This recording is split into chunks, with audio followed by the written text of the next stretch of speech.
حضرت حسین نے فرمایا کہ آدھے لوگ نماز پڑھو آدھے لڑتے رہو۔ انہوں نے نماز پڑھی، پھر یہ لڑنا شروع ہوئے، وہ بیک واپس، اور واپس آ کر انہوں نے وہ نماز پڑھی۔ وہ نماز جنگ کے دوران بھی سجدے ادا ہوئے ہیں، وہ آخری سجدہ تھا، آخری سجدہ تھا حضرت حسین رضی اللہ عنہ کا۔ اللہ کی قسم، اگر اللہ دنیا کے اندر عملوں کی سزا دیتا، بدعمالیوں کی سزا دیتا، تو اس دن اللہ نے اس کائنات کو ہلا کر رکھ دینا تھا، اس دھرتی کو اڑا کر رکھ دینا تھا، کہ جس دن امام علی مقام کے ہاتھ اٹھے اپنے بیٹے کے خون سے بھرے ہوئے ہیں۔ آج بھی امت یزید پر لعنت کر رہی ہے، قیامت تک لعنت ہوتی رہے گی۔ آج بھی امت شمر اور ابن زیاد پر لعنت کر رہی ہے، اور قیامت تک لعنت ہوتی رہے گی۔ نام باقی ہے تو حسین کا، نام باقی ہے تو حسن کا، نام باقی ہے تو آل رسول کا، جو قیامت تک زندہ رہے گا انشاءاللہ۔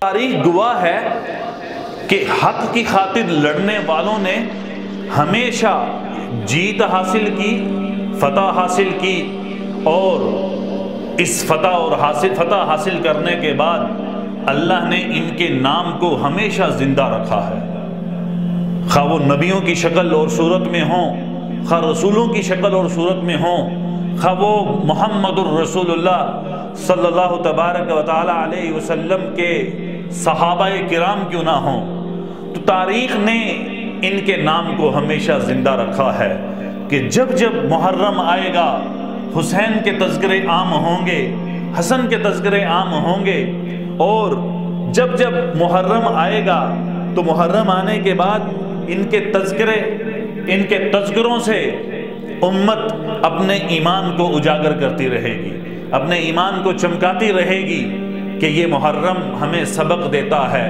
ہمیں یاد دلاتا ہے حضرت سیدنا امام علی مقام حضرت حسین بن علی رضی اللہ عنہ، کہ ان کی قربانیوں کی یاد وہ محرم کے اندر چھپی ہوئی ہے۔ لیکن محرم ہمیں ایک بہت بڑا سبق دے رہا ہے کہ صرف امام حسین کی پیروی، اور یا امام حسین رضی اللہ عنہ کے تذکرے صرف محرم کے عشرے کے اندر نہ ہوں، کہ صرف اس پہلے عشرے میں ان کے تذکرے نہ ہوں، بلکہ پورا سال ہم ان کی پیروی کرتے رہیں، اور پورا سال ان کے نقش قدم پر چلتے رہیں، کہ جب کبھی بھی تمہارا مقابلہ باطل کے ساتھ ہو تو حسین کی سنت کو زندہ کیا جائے، حسین کی سنت کو اس انداز میں زندہ کیا جائے کہ کل قیامت کے دن حشر بھی ہمارا ان لوگوں کے ساتھ ہو۔ یہ حق اور باطل کی لڑائی جو ہوئی تھی، یہ امت کے لیے ایک بہت بڑا سبق ہے۔ اور یاد رکھیے گا، امام حسین رضی اللہ عنہ کی لڑائی اقتدار کی خاطر نہیں تھی، بلکہ حضرت معاویہ رضی اللہ عنہ جب دنیا سے رخصت ہونے لگے تو انہوں نے اپنے بیٹے یزید کو انہوں نے مسلمانوں کا خلیفہ بنایا، مقرر کیا، چند صحابہ کے مشورے کے ساتھ۔ بعض صحابہ کی رائے یہ تھی کہ یزید کو امیر نہ بنایا جائے، اس کو خلیفہ نہ بنایا جائے۔ عبداللہ ابن عمر، عبداللہ ابن عباس اور اس طرح اور صحابہ کچھ ایسے تھے جو اس کی مخالفت کر رہے تھے، لیکن چونکہ یزید کے بارے میں مشہور تھا کہ یہ فاسق ہے اور فاجر ہے، جب یہ خلیفہ بنا دیا گیا تو یہ مکہ مکرمہ کے اندر حضرت حسین رضی اللہ تعالیٰ عنہ تشریف فرما تھے۔ ذی الحجہ کا مہینہ چل رہا تھا، تو ذی الحجہ کے اندر 8 ذی الحجہ سے پہلے حضرت امام حسین مختلف لوگوں کے ساتھ مشورہ کر رہے ہیں کہ کیا کیا جائے، یزید کی بیعت کر لوں یا نہ کروں۔ تو اس وقت کوفہ عراق کا ایک شہر ہے، تو کوفہ سے خط موصول ہوتے ہیں اور لوگ امام علی مقام حضرت حسین رضی اللہ عنہ کے پاس حاضر خدمت ہوتے ہیں کہ کوفہ کے لوگ یہ چاہتے ہیں کہ ہم یزید کے ہاتھ پر بیعت نہیں کریں گے، کہ وہ فاسق اور فاجر ہے، ہم آپ کے ہاتھ پر بیعت کریں گے، آپ ہمارا ساتھ دیں، آپ ہمارے پاس تشریف لائیں، ہماری بیعت آپ کے ہاتھ پر ہوگی، ہماری بیعت آپ کے ہاتھ پر ہوگی۔ لہٰذا امام حسین رضی اللہ عنہ صرف اس لیے کہ امت کے اندر انتشار نہ ہو، اور جو لوگ یہ چاہتے ہیں کہ میرے ہاتھ پر بیعت ہو جائیں اور یزید کی بیعت کو قبول نہیں کر رہے، اس کی حکومت کو، اس کی سلطنت کو اور اس کی خلافت کو وہ مان نہیں رہے، لہٰذا امام حسین جب جانے لگے تو بعض صحابہ نے روکا، عبداللہ ابن عباس، عبداللہ ابن عمر اور خود امام حسین کے کچھ بھائی، کہ انہوں نے روکا اور رو کر کہا کہ حضرت کوفہ کے لوگ وفادار نہیں ہیں، ان کی پہلے بھی شکایتیں آئی ہیں، ان کے اندر وفا نہیں ہے، یہ دغا باز اور دھوکے باز لوگ ہیں، آپ ان کے اوپر اعتماد نہ کریں۔ کچھ ٹھہرے امام حسین کہ میں نہیں جاتا، لیکن کچھ ٹھہرنے کے بعد دوبارہ جب خط زیادہ موصول ہونے لگے اور پھر ایک بندہ آیا اور آ کر کہا کہ آپ کو کوفہ کے لوگ ماننے کے لیے تیار ہیں، آپ ہمارے پاس تشریف لائیں۔ حضرت امام حسین رضی اللہ عنہ نے حضرت مسلم بن عقیل یا مسلم بن عقیل کہ ان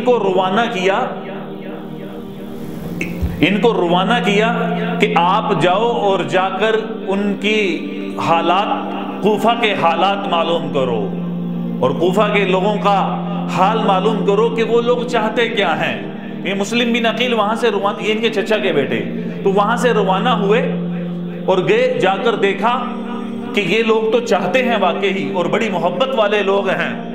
تو مسلم بن عقیل ابھی وہیں تشریف فرما تھے کوفہ میں کہ ادھر سے یزید نے، دمشق اس وقت دارالحکومت تھا مسلمانوں کا، تو یزید نے وہاں سے ابن زیاد، عبید بن زیاد، جس کو ابن زیاد کے نام سے مشہور کیا گیا ہے، ابن زیاد کو روانہ کیا کہ آپ جاؤ کوفہ میں اور دیکھو وہاں کے حالات لو اور لوگوں کو میری بیعت کے اوپر مجبور کرو۔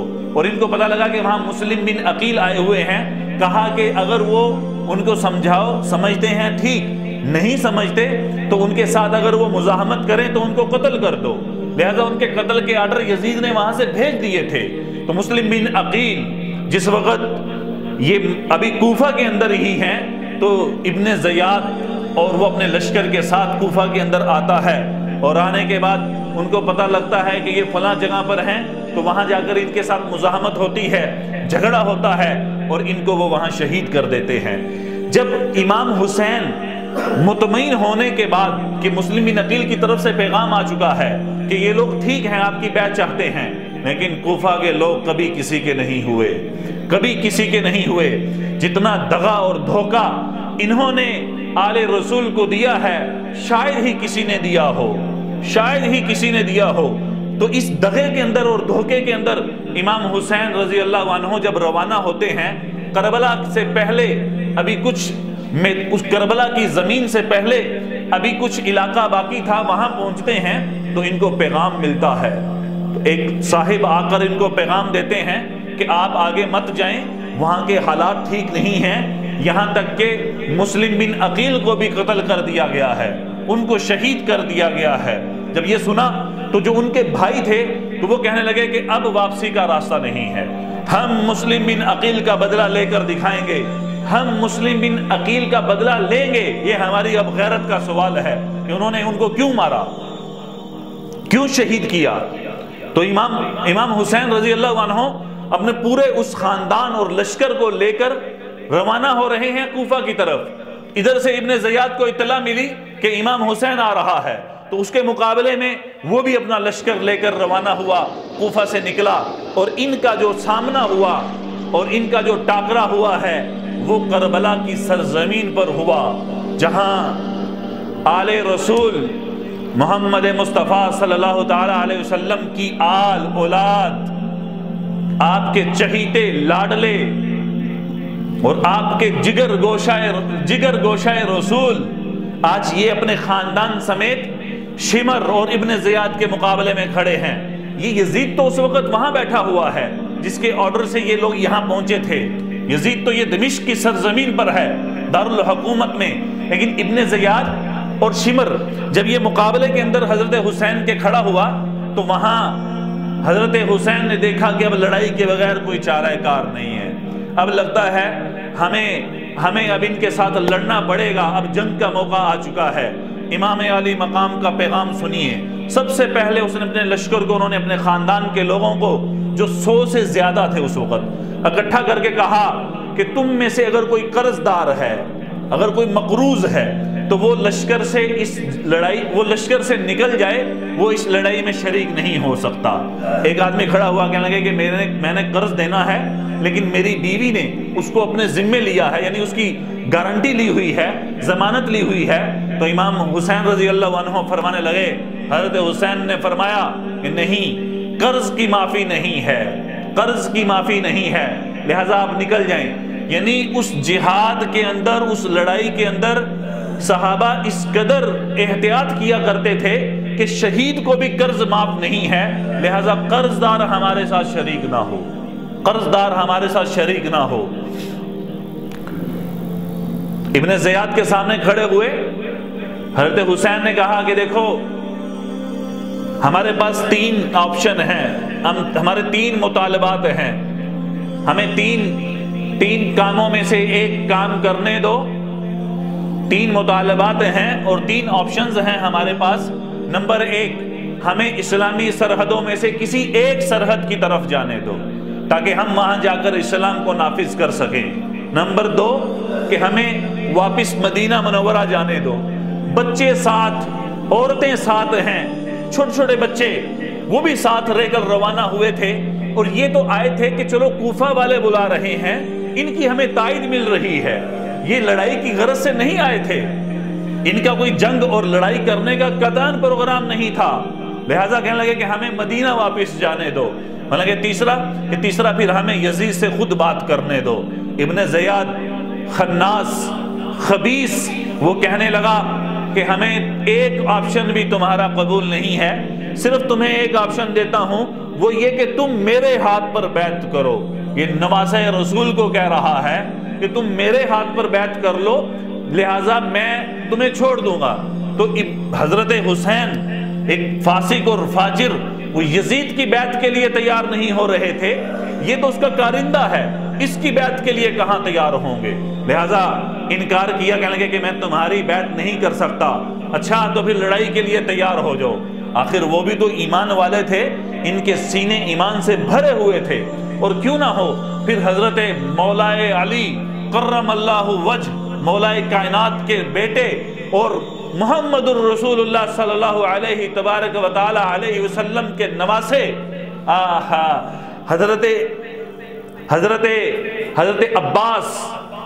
حضرت عباس رضی اللہ عنہ، ان کی بیوی حضرت لبابہ، وہ خواب دیکھتی ہیں، خواب، اور خواب کے اندر دیکھا تو اس خواب کو دیکھنے کے بعد بڑی پریشان ہو گئی، اور سیدھا رسول اللہ کی خدمت میں حاضر ہوئی کہ یا رسول اللہ، میں نے ایک عجیب خواب دیکھا ہے۔ میں کیا خواب دیکھا ہے؟ کہ یا رسول اللہ، میں نے خواب دیکھا کہ آپ کے جسم سے ایک گوشت کا ٹکڑا کاٹا گیا اور اس کو میری گود میں رکھ دیا گیا۔ تو رسول اللہ صلی اللہ علیہ وسلم نے فرمایا کہ پریشان نہ ہو، یہ اچھا خواب ہے، یہ برا خواب نہیں ہے، یہ اچھا خواب ہے، اللہ میری بیٹی کو بیٹا عطا کرے گا اور وہ تیری گود میں پلے گا۔ حضرت حسین کہ یہ اس لیے تو کہا جاتا ہے، کیا کہا جاتا ہے؟ گوشہ جگر رسول اللہ۔ کون راوی ہیں؟ حضرت علی خود باپ، کہ سر سے لے کر ناف تک، کمر تک حضرت حسن اپنے باپ رسول اللہ کے مشابہ ہیں، اور نیچے والا حصہ یہ اپنے باپ کے مشابہ۔ حضرت حسین اس کے برعکس، وہ اس کے برعکس تھے کہ اوپر والا حصہ اپنے باپ کے مشابہ، نیچے والا حصہ اپنے نانا کے مشابہ، رسول اللہ کے مشابہ۔ کہ آپ صلی اللہ علیہ وسلم تشریف فرما، صحابہ بیٹھے ہوئے ہیں، حضرت حسین آ گئے، اور وہ آ کر حضرت حسین کو ان کے ایسے، آپ صلی اللہ علیہ وسلم ایسے لیٹ گئے اور پیچھے ٹیک لگا کر اپنے پاؤں پر حسین کے پاؤں کو رکھا، ایسے اچھالا اور کھیلنا شروع کیا۔ پھر آگے اور آگے بڑھو، تو وہ اور آگے بڑھے، چڑھتے چڑھتے اپنے پیٹ کے اوپر ان کو بٹھا کر کھیلتے رہتے حسن اور حسین، کبھی ان کے ساتھ کبھی ان کے ساتھ، منہ سے اپنی زبان نکال رہے ہیں، اپنی زبان مبارک رسول اقدس صلی اللہ علیہ وسلم نکال رہے، اور حضرت حسن اس کو پکڑنے کی کوشش کرتے، پھر واپس لے جاتے، ایسے کرتے تو حضرت حسن اس کو پکڑنے کی کوشش کرتے، پھر اندر لے جاتے۔ تو یہ کھیل بہت دیر تک چلتا رہتا۔ یہ محبت تھی رسول اللہ کو کہ نماز کے سجدے لمبے۔ ایک صحابی نے دعوت کی رسول اقدس صلی اللہ علیہ وسلم کی، آپ اپنے صحابہ کے ساتھ جا رہے تھے، راستے میں دیکھا کہ حسین کھیل رہے ہیں، تو رسول اللہ صحابہ کو ایک طرف کھڑے کر کے اپنے اس نواسے کو پکڑنے لگے، تو وہ بھاگے، پھر ان کے پیچھے بھاگے، تو ایسے کھیلنا شروع کر دیا۔ کیا محبت تھی! سگے نواسوں کے ساتھ ویسے ہی بہت محبت ہوا کرتی ہے۔ تو آج حق کے مقابلے میں یہ کھڑے ہیں، اور شمر ابن زیاد انہوں نے مارنا شروع کیا، شہید ہوئے مسلمان، خاندان کے 17 لوگ، ان کے اپنے خاندان کے 17 لوگ ذبح ہوئے، شہید ہوئے۔ ان کی شہادت کے بعد انہوں نے کہا کہ اس شمر کو پیغام پہنچاؤ کہ ہمیں نماز پڑھنے دو، نماز کا وقت ہو چکا ہے۔ یوم عاشورہ کا دن ہے، 10 محرم الحرام، کہ آج کے دن 10 محرم کے دن حضرت حسین اجازت مانگ رہے ہیں۔ جنگ کے دوران، لڑائی کے دوران 17 شہید بھی ہو چکے ہیں، اس کے باوجود جب نماز کا وقت آیا تو اجازت مانگی۔ انہوں نے کہا کہ تمہاری نمازیں قبول نہیں ہیں۔ ابن زیاد، شمر، یہ لوگ سربراہ تھے، کہنے لگے تمہاری نمازیں قبول نہیں ہیں۔ تو وہ جو اجازت لینے گئے تھے تو کہنے لگے کہ لعنت ہو تمہارے اوپر، آل رسول کی نمازیں قبول نہیں ہیں، جن کی برکت سے امت کو نمازیں ملی ہیں، اور تم جیسے فاسق اور فاجر لوگوں کی نماز قبول ہے۔ حضرت حسین نے فرمایا کہ آدھے لوگ نماز پڑھو، آدھے لڑتے رہو۔ انہوں نے نماز پڑھی، پھر یہ لڑنا شروع ہوئے، وہ بیک واپس آ کر انہوں نے وہ نماز پڑھی۔ وہ نماز جنگ کے دوران بھی سجدے ادا ہوئے ہیں، وہ آخری سجدہ تھا حضرت حسین رضی اللہ عنہ کا۔ کیا وہ خون میں لت پت، زخموں سے چور چور، اور شہداء کی لائنیں، اور اپنے بچے خاندان ذبح ہوا پڑا ہے، اور اس منظر کو دیکھنے کے باوجود جس نظریے عقیدے اور جس ایمانی طاقت کے ساتھ آج کربلا کی سرزمین کے اوپر امام حسین کا سجدہ ادا ہو رہا ہے، خدا کی قسم وہ تاریخ کائنات کے اندر ایسا سجدہ کبھی ادا نہیں ہوا ہوگا، اور اس سجدے میں اللہ کتنا راضی ہوا ہوگا۔ اس ظلم کو دیکھ کر اندر سے عبداللہ کے رونے کی آواز آتی ہے۔ حضرت حسین کا لخت جگر بیٹا، 2 سال عمر، حضرت حسین ان کو پکڑ کر گود میں لے کر دشمنوں کے سامنے سے کھڑے ہوتے ہیں کہ شاید یہ ظالم اس بچے کی حیا کریں اور اس بچے کو دیکھ کر جنگ کو روک دیں۔ ان بدبختوں میں سے ایک نے وہیں سے نشانہ باندھ کر تیر مارا، حضرت عبداللہ کے یہاں گلے میں آ کر لگا، جو پار ہو گیا، اور ایک آہ بھی نہیں بھری، 2 سال کا بچہ حضرت حسین کے ہاتھوں میں وہ رخصت ہو رہا ہے۔ آج اس کائنات نے یہ منظر کبھی نہیں دیکھا ہوگا، جو منظر آج آل رسول کے ساتھ ظلم کا منظر آج پیش ہوئے جا رہا ہے۔ حضرت حسین کے ہاتھوں میں ان کا خون، ان کو نیچے لٹایا، اور لٹانے کے بعد ہاتھ خون سے بھرے ہوئے تھے۔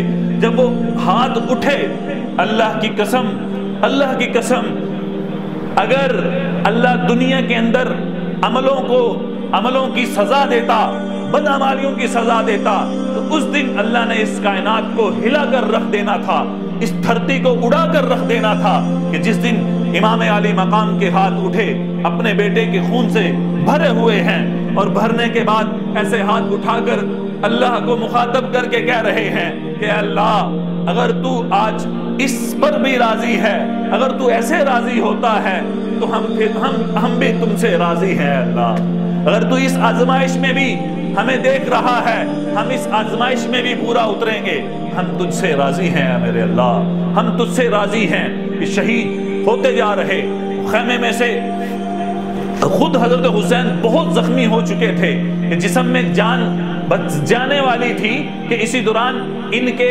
بھائی کا بیٹا حضرت حسن کا بیٹا تو یہ جب آیا وہ بڑا خوبصورت نوجوان اپنی جوانی کی حالت میں جیسے ہی خیمے سے نکل کر یہ حملے کی نیت سے آگے بڑھا تو ان کے اوپر ایک ایسا زوردار حملہ ہوتا ہے کہ اس حملے کی وجہ سے یہ گرتے ہیں اور زخمی ہوتے ہیں، اور زبان سے ان کی نکلتا ہے کہ چچا جان۔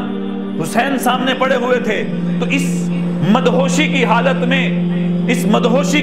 میں آج حسین زخمی شیر کی طرح صفوں کو چیرتا ہوا جب آگے بڑھ کر ان کے حملے کو روکنے کے بعد جب دیکھا کہ میرا بھتیجا آج زخمی پڑا ہے، کہنے لگے میرے بچے آج تیرا چچا بے بس ہو چکا ہے، کہ چاروں طرف سے تو حملے ہو رہے تھے کہ آج تیرا چچا بے بس ہو چکا ہے، کہ آج میں کیا کر سکتا ہوں، کہ میں آج بے بس ہو چکا ہوں، کہ اس بے بسی کی حالت میں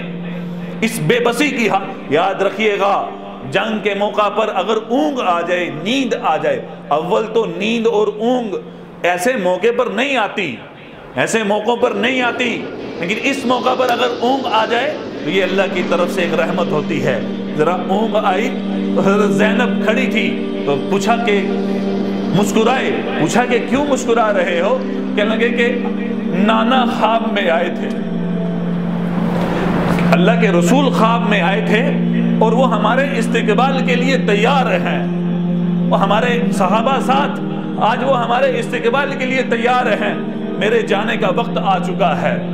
حضرت کعب احبار یہودیوں کے ایک بہت بڑے عالم تھے، مسلمان ہوئے، مسلمان ہونے کے بعد حضرت علی کے سامنے بیٹھے تھے تو حضرت علی کو دیکھ کر فرمانے لگے کہ اس کا ایک بچہ ایسا ہوگا جس کو امت ذبح کرے گی، مارے گی، لیکن ان کے گھوڑوں کا پسینہ خشک ہونے سے پہلے اللہ ان کو جنت کے اندر داخل کر دے گا، خدا اللہ ان کو رسول اللہ کے ساتھ ملا دے گا۔ تو حضرت حسن وہاں سے گزرے تو پوچھا کہ کیا یہ ہے؟ اور میں نہیں۔ جب حضرت حسین گزرے کیا یہ ہے؟ میں ہاں، یہی ہے جس کو امت مارے گی، یہی ہے وہ جس کو امت مارے گی۔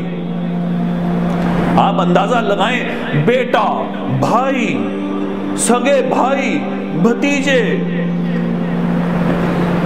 اور کیا کزن، چچا زاد، تایا زاد، کیا کزن اور کیا سگے بھائی، کیا سگے بیٹے، بھتیجے آنکھوں کے سامنے جب ذبح ہو رہے ہو، اور اس سے بڑھ کر سنیے کیا کمال جگرا تھا، کیا کمال جگرا تھا حضرت زینب کا اور امام علی مقام زین العابدین علی ابن حسین کا، کہ یہ بیمار چھوٹی عمر میں، اور حضرت زینب کہ اپنی آنکھوں کے سامنے اپنے بھائیوں کو اور اپنے بچے کو، خود اپنے بیٹے ان کے اس جنگ کے اندر ذبح ہو رہے ہیں اور شہید ہو رہے ہیں، اپنی آنکھوں سے ان کو خون میں دیکھا جا رہا۔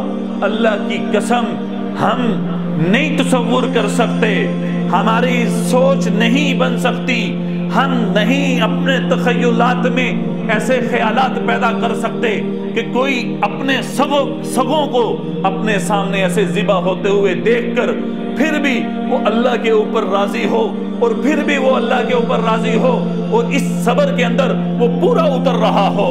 یہ تاریخ کائنات نے منظر کبھی نہیں دیکھا ہوگا، کبھی نہیں دیکھا ہوگا۔ میری ایک سگی پھپھی تھی، اللہ اس کو جنت میں جگہ دے، وہ فوت ہو گئی۔ ہم چھوٹے ہوتے تھے تو میں نے ان کو دیکھا کہ ان کا جسم بڑا موٹاپا تھا ان کے جسم میں، ہم ان کو چھیڑتے بچپن میں کہ موٹی پھپھی آ گئی، موٹی پھپھی آ گئی۔ تو اس نے اپنی زندگی کے اندر سب سے پہلے اپنے باپ کو رخصت ہوتے دیکھا، باپ مرا، ماں مری، پھر ان کے سگے 3 بھائی اس کی زندگی میں فوت ہوئے، سگے 2 بیٹے اس کی زندگی میں گئے، اس کا خامن جب دنیا سے رخصت ہو گیا، پھر بیٹا جب رخصت ہوا تو اس کا جسم موت سے پہلے بالکل پتلا ہو چکا تھا کہ وہ اپنے بچے، بھائیوں، ماں باپ اور خامن اور بیٹوں کے غم میں پتلی ہو چکی تھی۔ کیا کمال جگرا تھا زینب کا، اور کیا کمال حوصلہ تھا زینب کا کہ آج اپنے بھائیوں کو وہ خون میں دیکھ رہی ہے۔ سب شہید پڑے ہیں، یہ آخر میں حضرت حسین رہ گئے تھے، باقی سب کو مار دیا، عورتیں اور بچوں کے علاوہ۔ جب دیکھا کہ حضرت حسین کے اندر ابھی زندگی کی کچھ رمق ہے، ایک خبیث آیا اور اس نے اگر نیزہ حضرت حسین کے دل پر مارا تو یہاں اگر لگا، جس سے وہ ایسے گرے اور وہیں شہید ہو گئے۔ اب شہید ہوئے تو ابن زیاد نے کہا کہ اس کے سر کو دھڑ سے جدا کرو، کہ آج اس کے سر کو دھڑ سے جدا کرو. لہذا ان کے سر کو وہاں ایک آدمی ایک گیا کاٹنے کے لیے، لیکن کب کب آ گیا، نماز رسول ہے، اس کو میں کیسے اس کے سر کو دھڑ سے جدا کروں، تو لہذا وہ پیچھے ہٹ گیا. پھر دوسرا ایک زرارہ نامی آدمی آیا اور اس نے آ کر حضرت حسین کے سر کو دھڑ سے جدا کیا اور نیزوں پر لٹکا کر پورے سب کو دکھایا کہ آج نماز رسول کا ہم نے قتل کیا ہے. ان کے نیزوں پر لٹکا کر ان کے سر کو ابن زیاد نے یزید کے پاس روانہ کیا، یزید پلید کے پاس روانہ کیا. یہ شہادت ہوئی ہے. اور جب ان کو بنو اسد کے لوگوں نے آ کر سب کو وہاں دفنا دیا، دفنانے کے بعد انہوں نے پانی چھوڑا کہ ان کو یہاں ان کی قبروں کے نام و نشان مٹا دو، کہ تاریخ میں ان کا نام مٹ جائے. آج بھی امت یزید پر لعنت کر رہی ہے، قیامت تک لعنت ہوتی رہے گی.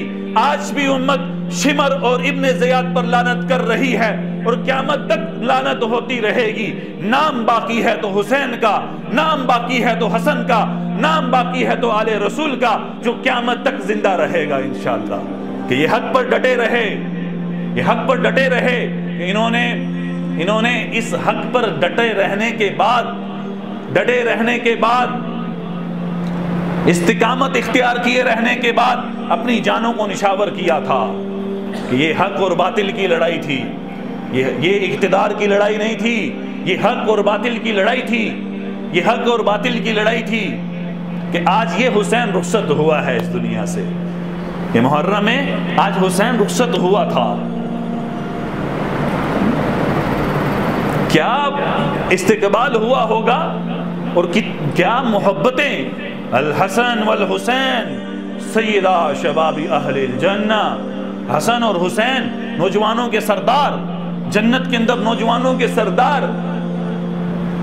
ابن زیاد نے، تاریخ کی کتابوں میں آتا ہے کہ ابن زیاد نے اپنے چھڑی حضرت حسین کے، جب ان کا پورا سر، کیا وہ عجیب منظر تھا اور کتنے ظلم کی انتہا تھی ان لوگوں میں. سخت دل لوگ تھے یہ. کیسا بغض تھا ان کے سینوں کے اندر آل رسول کا، آل رسول کی محبت. من احبہما فقد احبانی. اے اللہ میں ان سے محبت کرتا ہوں، جو ان سے محبت کرے تو ان سے محبت فرما، جو ان سے بغض کرے ان سے بغض فرما. میرا بغض ان کا بغض، ان کا بغض میرا بغض. باپ کو جنت کی بشارتیں، ماں خواتین کی سردار، یہ خود جنت کے شہزادے. آج ان شہزادوں کے کسی منصب کا خیال، کسی مقام کا خیال نہیں کیا گیا تھا. تو ابن زیاد نے جب ان کے سامنے ان کا سر پیش کیا گیا، ہونٹوں پر چھڑی ماری. بڑا بدبخت انسان تھا.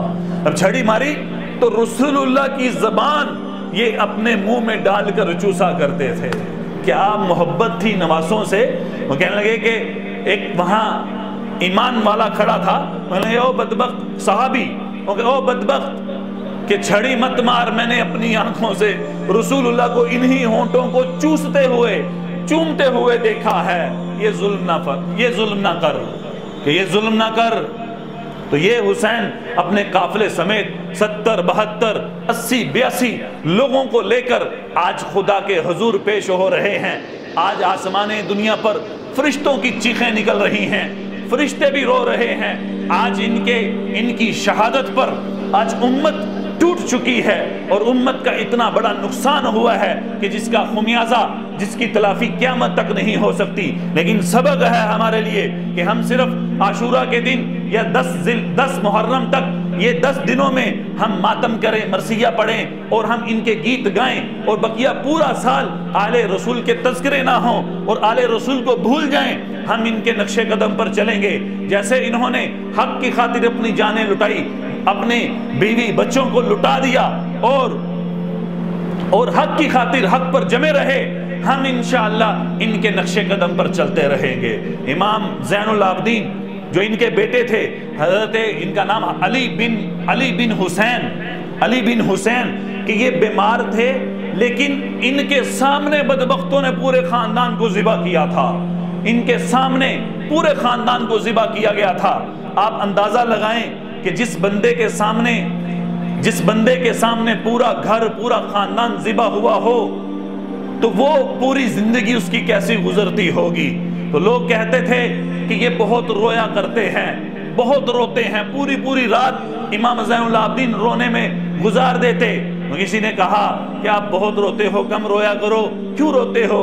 تو کہنے لگے کہ تیرا تو کچھ گیا نہیں، صرف یعقوب کا ایک بیٹا گم ہوا تھا جو بعد میں مل گیا تھا، تو اس کے جدائیگی کے غم میں انہوں نے رو رو کر اپنی آنکھوں کی بینائی وہ کھو بیٹھے تھے۔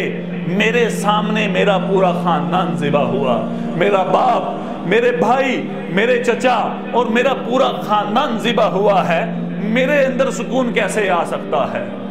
میرے اندر سکون، میں کیسے مسکراؤں، کیسے میں ہنسوں، میرے اندر سکون کیسے آ سکتا ہے؟ لہٰذا پوری رات رونے میں گزارا کرتے تھے۔ یہ بڑا عجیب خاندان، بڑا خوبصورت خاندان تھا جو اس محرم میں ہم سے جدا ہوا تھا۔ اللہ تعالیٰ ان لوگوں کی ہمیں قدر کی توفیق دے، اور جس انداز میں ان لوگوں نے دین کی خاطر جانیں قربان کی تھی، اللہ تعالیٰ ہمیں بھی دین پر ان لوگوں کی طرح استقامت نصیب فرمائے۔